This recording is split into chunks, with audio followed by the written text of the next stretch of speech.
تو جھوٹ اتنا پھیلایا گیا کہ جس کا جی چاہتا وہ کہانی چھوٹی سی بیان کر دیتا. بالکل اس طرح ہی جیسے میرے ایک استاد تھے کالج میں، وہ کہہ رہے تھے کہ اگر بات کو برباد کرنا تو اس کا طریقہ یہ ہے کہ لوگ بیٹھے ہوئے تھے، کھانا کھا رہے تھے، تو ایک آدمی نے کوئی کہانی چھوڑ دی، وہ بیچارہ لمبی بیان کرنے لگا، اتنے میں دوسرے کھا گئے. اس نے ایک دن سوچا میں بھی اس کو پھنساؤں گا. اس نے کہا یار یوسف علیہ السلام کا قصہ کیا تھا؟ اب قصہ تو اتنا لمبا قرآن مجید میں اتنا لمبا آیا، مگر اس نے چالاک تھا. اس نے کہا پدرے بود پسرے داشت گم کر دو بادیات. اور بات تو اتنی، ایک باپ تھا، اس کا بیٹا تھا، وہ گم ہو گیا، مل گیا. بس قصہ ختم ہو گیا کہ حسین رضی اللہ عنہ کو کوفیوں نے بلایا، دھوکہ کیا، یہ بعد میں منتیں ترلے کرتے رہے، مارے گئے. ظالموں، اللہ کی کروڑ لعنت ہے جھوٹوں پر. حسین رضی اللہ عنہ کی وہ شہادت جس کے بارے میں اللہ کے رسول جب بات ہی اللہ کی طرف سے بتلائی گئی اس وقت روئے. تمہیں یہ حدیثیں نہیں یاد آتی؟ اور اگر اس کے بارے میں شبہات تو سلسلۃ الحدیث صحیحہ دوسری جلد وہ علامہ البانی صاحب رحمۃ اللہ علیہ کی دیکھ لیں، ساری اکٹھی کر دیں. میں یہاں صرف الفتح الربانی جو مسند احمد کی طبیب ہے اس میں سے پڑھتا ہوں. یہ 23ویں جلد ہے. عن عائشہ ام سلمہ قال اب کی شک ہوا یعنی عبداللہ بن سعید ان نبی صلی اللہ علیہ وسلم قال لإحداهما لقد دخل علی البیت ملک لم يدخل علی قبلہ. رسول اللہ صلی اللہ علیہ وسلم کی ایک زوجہ مطہرہ آپ کے حجرہ میں داخل ہوئی تو رسول کریم علیہ السلام نے فرمایا کہ ابھی ابھی میرے حجرے میں ایک فرشتہ ایسا آیا تھا جو اس سے پہلے کبھی نہیں آیا. فقال علی ان ابنک ھذا حسین مقتول. اس نے مجھے یہ اطلاع دی کہ تمہارا یہ بچہ شہید کر لیا جائے گا. وَإِنْ شِئْتَ أَرَيْتُكَ مِنْ تُرْبَةِ الْأَرْضِ الَّتِي يُقْتَلُ بِهَا. تو پھر اس نے کہا کہ اگر آپ چاہتے ہیں کہ اس زمین کی مٹی دکھائی جائے تو میں اس کی مٹی آپ کو دکھا دیتا. قال فأخرج تربة حمراء. تو ام سلمہ رضی اللہ عنہ کہتی ہیں حضور نے پھر سرخ مٹی بھی مجھے دکھائی کہ یہ اس فرشتے نے مجھے مٹی دی ہے. صحیح حدیث، کوئی شک شبہ نہیں. اور جس کی موت پر اللہ کا رسول جو اس کی روح اضطراب میں آئی، یہ بھی آگے حدیث آتی ہے. عن ابن عباس قال رأيت النبي صلی اللہ علیہ وسلم فيما يرى النائم بنصف النهار. اور میں حیران ہوں کہ اسی حدیث کو یہ شیخ القرآن اپنی کتاب تنقیح الروات جو لکھی ہے مشکوٰۃ شریف اس میں بالکل صحیح قرار دے چکا کہ کوئی شک نہیں، واقعی صحیح حدیث سے ثابت ہے کہ رسول اللہ نے حضرت حسین کی شہادت کی خبر بھی دی تھی. اور یہ بھی ٹھیک ہے کہ حضور کو دیکھا گیا تھا، آپ روتے تھے. یہ خود مانا ہے صلاح الدین یوسف تنقیح الروات 4 جلد، مگر کتاب میں ذکر نہیں کرتے. جب رسالے لکھتے ہیں، تقریریں کرتے ہیں، بس کوفیوں نے بلایا چلے گا. اب جس کی پیدائش کے وقت ہی اللہ کے فرشتے نے اطلاع دے دی اور اس واقعہ کو ہم بھی اتنا سمجھا کہ باقی اطلاعیں دینے کے لیے روز فرشتے آتے تھے، مگر اس کے لیے فرمایا ایسا فرشتہ آیا جو کبھی بھی آسمان سے پہلے نازل نہیں ہوا. تو ابن عباس پھر جس دن شہید ہوئے اس دن کا واقعہ بیان کرتے ہیں. رأیت النبی صلی اللہ علیہ وسلم فیما یری النائم بنصف النہار. اس کو بھی صحیح کہا کہ میں نے دوپہر کے وقت اللہ کے رسول علیہ السلام کو خواب میں دیکھا. وہ قائم اشس اکبر بیدہ قارورہ فیہا دم. حضور کھڑے تھے، آپ کے بال بکھرے ہوئے تھے، بدن مبارک پر داڑھی مبارک اور سر مبارک پر مٹی پڑی ہوئی تھی، ہاتھ میں شیشی تھی، اس میں خون بھرا ہوا تھا. فقلت بأبی انت امی یا رسول اللہ ما ھذا. میں نے گھبرا کر کہا اللہ کے رسول یہ کیا معاملہ ہے، آپ کی کیا حالت بنی ہوئی ہے اور یہ خون کیسا؟ قال ھذا دم الحسین و اصحابہ. فرمایا یہ حسین اور اس کے ساتھیوں کا خون ہے. لم ازل التقط منذ اليوم. میں صبح سے اس کو اکٹھا کر رہا ہوں. فاحسین ذلک اليوم. تو حضرت عبداللہ ابن عباس رضی اللہ عنہ فرماتے ہیں ہم نے وہ دن اور گھڑی یاد کر لی. فوجدوا قتل فی ذلک اليوم. جب قافلہ لوٹا پٹا واپس آیا تو ہم نے دیکھا کہ واقعی وہی دن تھا اور وہی وقت تھا جب رسول اللہ بے چین تھے عالم روا میں، ان کا نواسا شہید ہو رہا تھا. ان کے ہاتھوں سے لٹی باغ رسالت کی بہار جو نمازوں میں صدا پڑھتے رہے صلی اللہ علیہ. اور آئے گا وقت آپ دیکھیں گے کہ وہ ظالم دن کے بارے میں یہ سارے تنظیموں کے سربراہ نہیں جی. شمر جو تھا وہ تو ان کا اعلیٰ کار نہیں تھا، اہلکار تھا. اس نے لکھا کہ شمر اور دوسرے جو وہ کیا غلط کر رہے تھے، وہ ایک حکمران کے اہلکار تھے، وہ اپنے امیر کی اطاعت کر رہے تھے، ٹھیک کر رہے تھے امام حسین رضی اللہ عنہ کو قتل. ساری کتاب ظالم نے ایسی لکھی ہے. اور حال یہ علم کا میں اس لیے خطبہ اردو میں کرا رہا ہوں کہ یہ لاہور پہنچایا جائے، یہ صلاح الدین یوسف صاحب کو دیا جائے کہ آپ کے علم کا حال یہ ہے کہ 19 صفحہ پر آپ نے لکھا ہے یہ تعزیہ کی مذمت کرتے ہو. تعزیہ غلط ہے تو ٹھیک ہے غلط ہے، مگر حدیث دیتے ہیں. حدیث میں آتا ہے اوپر لکھ رہا تعزیہ پرست حضرت حسین رضی اللہ عنہ کی مصنوعی قبر بناتے ہیں اور اس کی زیارت کو ثواب سمجھتے ہیں. حالانکہ حدیث میں آتا ہے، یہ یاد کر لو، حدیث میں آتا ہے میں پڑھوں گا حدیث، اور ادھر کون نہیں جانتا کہ اللہ کے رسول اللہ علیہ وسلم کی متواتر حدیث ہے کہ اگر کسی نے میرا نام لے کر کوئی بات کہی جو میں نے نہیں کی، اس کا ٹھکانہ جہنم ہے۔ اب اس کو بھیج دینا، خط بھی لکھو اور یہ کتاب کا حوالہ دے کر بھی لکھو کہ جہاں یہ حدیث ہے دے، حوالہ بھی سن لینا۔ من زار قبرا بلا مقبور فکانما عبد الصنم، جس نے ایسی خالی قبر کی زیارت کی جس میں کوئی میت نہیں تو گویا اس نے بت کی پوجا کی۔ رسالہ تنبیہ الظالین از مولانا اولاد حسن وارد نواب صدیق حسن خان رحمہ اللہ تعالیٰ۔ اب پوچھے یہ کوئی حدیث کی کتاب؟ نہ صحابی نہ سند نہ کوئی، آپ نے حدیث کہا۔ تعزیہ کی مذمت کے لیے تعزیہ کا رد آپ کرتے رہتے، مگر یہ تعزیہ کا رد کرنے کے لیے یہ کہ حدیث میں ہے، اور تنبیہ الظالین جو رسالہ لکھا نواب صاحب کے والد نے اولاد اس میں ہے۔ بھائی نواب صاحب کے والد نے کوئی لکھا؟ کون صحابی بیان کرتا؟ کہاں ہے کس کتاب میں؟ آپ موضوعات کی کتابیں میں چھان جائیں جو منکرد حدیثوں پر، ان میں بھی نہیں ہے یہ بات۔ تو ایک شیخ القرآن جس کی تفسیر سعودی حکومت تقسیم کرتی حاجیوں میں، اس کا حال یہ کہ حدیث لکھتا ہے سرے سے اس کا نام و نشان نہیں، بالکل نہیں۔ آپ یہ ضرور پہنچائیں۔ آگے جا کر پھر چلتے ہیں، ابن تیمیہ بھی یہی غلطی کر گئے، ابن کثیر نے بھی کی، اور یہ بھی کرتے ہیں۔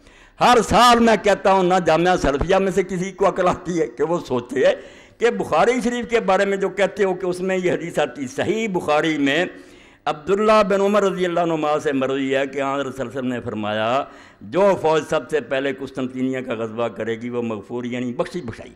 اس حدیث پر تو انشاءاللہ بات ہوگی، مگر عبداللہ بن عمر رضی اللہ عنہ سے دنیا کی کسی کتاب میں کوئی نکال کر دکھا دینا۔ یہ ان سارے شیخوں کے سامنے یہ رسالے چھپتے ہیں، اوپر لکھا ہوتا ہے ایڈیٹوریل اسٹاف میں کہ ہم سارے شیخ اس رسالوں کے دیکھتے ہیں۔ بھئی آپ نے نکال کر دیکھا ابن تیمیہ سے غلطی ہو گئی؟ بھئی واقعہ تو ام حرام رضی اللہ تعالیٰ کا، ایک عورت ہے اس کی راوی صرف حضرت ام حرام بن ملحان رضی اللہ بنت ملحان رضی، اور کسی سے نہیں۔ دنیا جہان میں جتنی کتابیں نا کسی دوسرے صحابی نے اس کو روایت نہیں کیا، ام حرام بنت ملحان، مگر یہ صاف لکھا ہے صحیح بخاری میں، اور ساتھ حوالہ بھی ہے صحیح البخاری الجہاد وسیر باب ما قیل فی قتال الروم۔ تو جہاں سے دیا وہاں ہر شخص اٹھا کر دیکھ لے کہ وہاں ابن عمر کا کہیں نام آتا ہے۔ جن لوگوں کی حالت یہ ہے کہ نہ توفیق ہے کہ کتاب جس سے لکھ رہے ہیں اس کا بھی پتہ نہیں، عبداللہ بن عمر رضی اللہ کا وہاں کوئی ذکر نہیں آتا۔ اس حدیث کے بارے میں بات تو شاید کبھی موقع ملے، مگر میں ضمناً کہہ دوں کہ بے شک یہ بخاری میں ہے، مصنف عبد الرزاق میں، مگر کون بیان کرتا؟ شروع سے لے کر سارے شامی ہیں، کوئی مکے کا، مدینہ کا، عراق کا، دنیا کے کسی مسلمان ملک میں کسی کو خبر نہیں ہے کہ حضور نے یہ اطلاع دی تھی۔ صرف شامی بیان کرتے ہیں، جہاں دارالحکومت تھا معاویہ رضی اللہ عنہ کا، بعد میں یزید اور ان کی ساری اولاد، کلہم شامیون، پہلے سے لے کر آخری راوی تک سب شامی۔ اور شامی بھی کیسا؟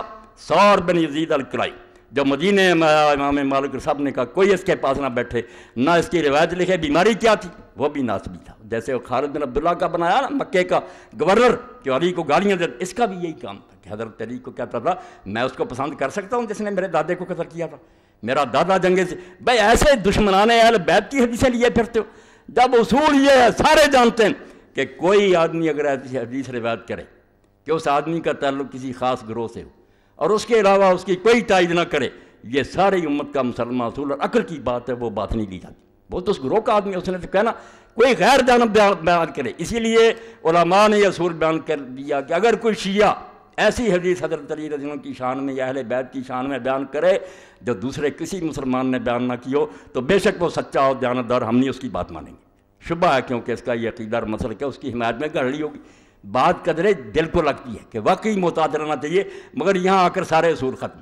ثور بن یزید الکلائی کا نکال لیں ترجمہ، اگر یہ علی سے دشمنی رکھنے والا نہیں تھا میرے ذمہ لگائے، اس کی حدیث معتبر ہوتی ہے۔ جو علم حدیث ہے اس کے مطابق کوئی گروہ جس کا خاص عقیدہ وہ اپنے مسلک کی حمایت میں، بھائی ناصبی نے تو کہنا ہی تھا کہ معاویہ جنتی اور یزید بخشا ہوا، کوئی اور کہتا ہے کسی کتاب میں دوسرے کوئی روایت ہے، یہ ضمناً بات آ گئی۔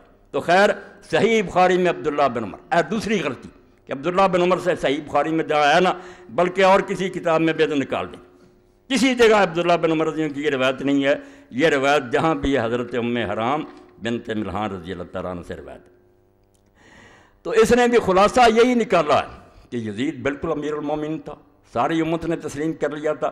کیسے تسلیم کیا تھا یہ بیان کرنا ہے، جس سے میں نے کہا اور علامہ ابوالکلام آزاد نے کہا یہ کہانی ہی نہیں دین کی حقیقت ہے. اور میں ڈنکے کی چوٹ کہتا ہوں کہ جو لوگ اسلامی خلافت کے مدعی اگر وہ حسین کو نہیں سمجھے ان کی تحریکیں بے برکت ہیں اور کبھی دنیا میں وہ اسلامی خلافت نہیں قائم کر سکتے. اسلامی خلافت برباد کرنے والوں کی حمایت کرتے ہو اور جو اس کو قائم کرنے کے لیے اٹھا اس کو باغی اور مجرم کہتے ہو. پھر کس خلافت کی بات کرتے ہو؟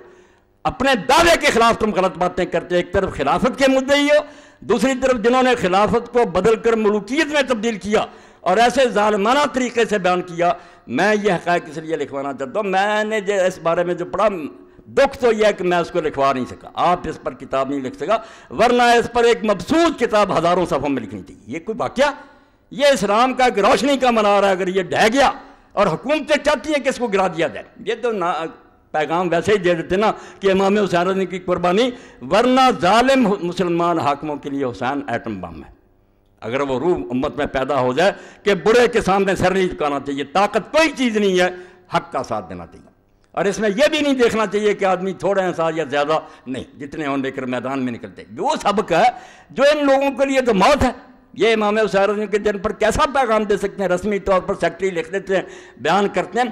حسین رضی اللہ تعالیٰ عنہ کے واقعہ میں یہ کہتا ہوں کہ کچھ لوگ پوچھتے ہیں یزید جو تھا وہ اپنی ماں بہن سے زنا کیا. جھوٹ بات، ایسی باتوں کی ضرورت نہیں. نہ ہمیں یزید کو کچھ برا بلا کہنے کی ضرورت ہے کہ اس میں یہ برائیاں تھیں. برائی سب سے بڑی یہ ہے جو اللہ کے رسول علیہ السلام نے فرمائی تھی کہ اول من یبدل سنت رجل من بنی امیہ. اصل اعتراض میرا یہ ہے جو اصولی ہے، ہمیں کوئی اس سے بحث نہیں. وہ شراب نہ پیتا نماز نہ، جس طریقہ سے یہ خلافت بنی ہے میں مولانا ابوالکلام آزاد رحمۃ اللہ علیہ کے حوالے دوں گا اس سلسلے میں، کیونکہ وہ نایاب ہے. وہ میرے بچے نے کوشش کی اور بڑی محنت سے اس نے وہ کرمی جو تھے فوٹو اسٹیٹ کرا کے لایا، بڑی محنت کیا. جعفر بچے نے اس بارے میں آزاد نے لکھا کہ بنو امیہ کی حکومت غیر اسلامی اور خالص کفر جلی پر مبنی، کفر جلی کا ننگا کفر، کہ تشدد سے اور زبردستی سے جو حکومت بنوائی جائے اور جب زبردستی جو مسلمانوں کے تخت پر بیٹھ جائے وہ فرشتہ بھی ہو تو شیطان ہے. کوئی حق نہیں.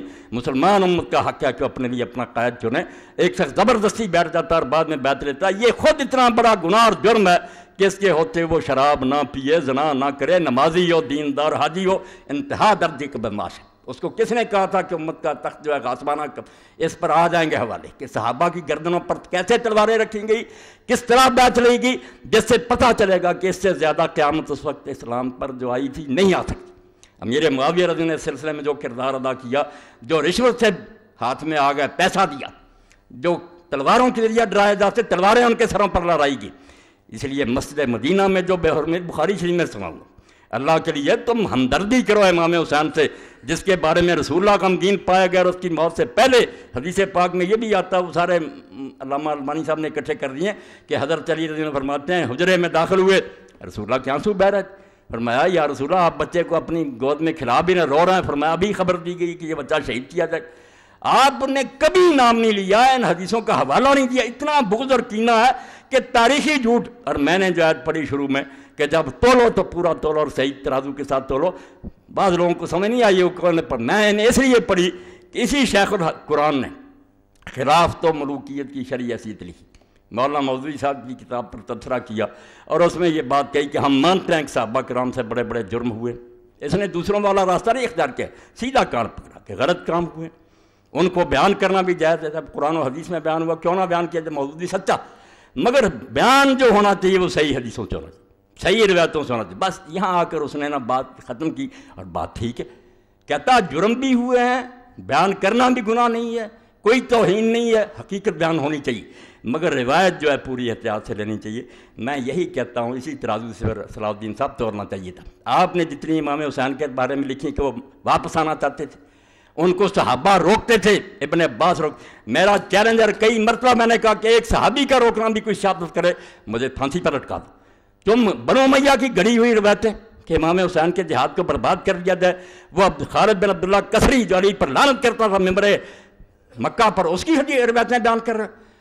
کہاں گیا وہ معیار جو بات تم نے کہی تھی 100% ٹھیک. اور میں یہی کہتا ہوں کہ اگر مودودی صاحب کی کتاب میں کچھ چیزیں نہیں ماننی چاہیے، مگر میں نے جو اس پر حاشیہ چلایا صلاح الدین یوسف صاحب کی کتاب پر ایک ایک لفظ صحیح حدیثوں کے دے دیے میں نے صفحے سے. کہ کس بات کا انکار کرتے ہیں؟ کون سی بات مودودی نے اپنی طرف سے کہی ہے؟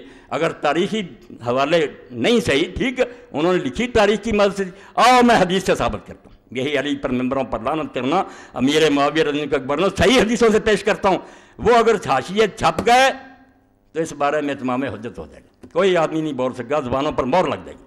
ایک ایک لفظ کی میں نے خبر لی ہے کہ کیا دیکھ رہا، ایک طرف معیار بناتا ہے کہ صحیح روایت سے کام لینا، پھر ساری جھوٹی روایتیں اپنے حق میں جتنی جھوٹی جاتی ہیں وہی تبری، وہی ابن اسیر پھر معتبر ہو جاتے ہیں۔ اور ان سارے جھوٹوں کا حال یہ ہے کہ جن کتابوں کو کہتے رہتے ہیں جھوٹ کا پرندہ، جب الو سیدھا ہوتا کہ امام حسین واپس آنا چاہتے تھے شرطیں، پھر وہی کتابیں معتبر ہو جاتی۔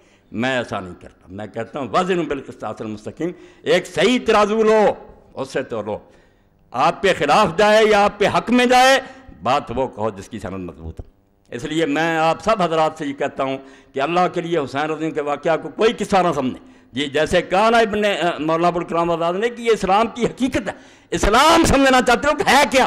صرف حسین، رمز قرآن حسینہ موختم زیاد سے و شعرا فروختم۔ اقبال کہتا ہے قرآن کی تفسیر تو ہمیں سمجھ ہی حسین سے آئی، جب حسین کو سمجھا تو پتہ چلا کہ مسلمان طاغوتوں کے سامنے سر جھکانے کے لیے پیدا نہیں ہوا کہ ظالم تختوں پر بیٹھ جائیں، ہم صرف سر جھکاتے رہیں۔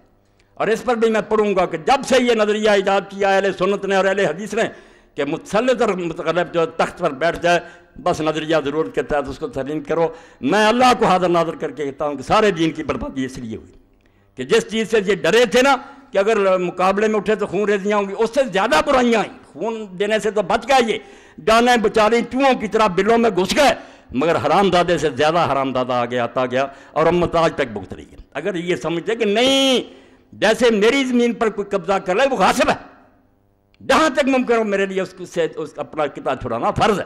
یہ حکومت جو ہے یہ جمہور کی ملک، کتنے کہتے ہیں جمہوریت کفر ہے؟ جمہوریت کفر یہودیوں عیسائیوں والی ہے کہ 50 سے زیادہ آدمی ہو جائے کہ شراب حلال ہے، ہمارے ایسا نہیں ہے، جو اللہ نے حلال و حرام کر دیا وہی ہے، مگر اس کی تنفیذ کے لیے اس کو چلانے کے لیے جو آئے گی ایجنسی، جو لوگ آئیں گے وہ کیسے آئیں گے؟ تلوار سے لوگ تخت پر بیٹھیں گے، دوسروں کو مار کر جو تخت پر قبضہ کرے وہ طریقہ ہوگا، یا باپ کے بعد بیٹا بیٹھتا جائے گا چاہے نالائق ہی؟ اور اس کے تماشے بھی لوگوں نے پہلی صدی میں دیکھے، حسین رضی اللہ تو شہید ہوگا مگر یہ رسم بد امیر معاویہ رضی اللہ نے شروع کر دی سنتاً سریہ، اس کا انجام کیا ہوا پھر؟ حضرت عبداللہ ابن زبیر رضی اللہ کی بیعت ساری دنیا نے کر لی، ساری دنیا نے یزید کے بعد ان کی بیعت کر لی، صرف شام کا علاقہ رہ گیا، وہاں سے بھی مروان نے تہیہ کیا کہ چلو یار مدینہ چلیں اور ابن زبیر کی بیعت کر لیں، وہ صحابی ہیں، صحابی کے بیٹے ہیں، حضور کی پھوپھی کے اولاد ہیں، جھگڑے ختم کریں۔ یہی عبید اللہ ابن زیاد حرامی یہ ملا اور یزید کا ماموں ملا حسان بن مالک بن بدر، اس نے کہا کیا کر رہا ہے؟ آج تک علی سے جنگیں لڑتے رہے، اس کی رات کے آپ ان کے ساتھ جا کر صلح کرتے ہو؟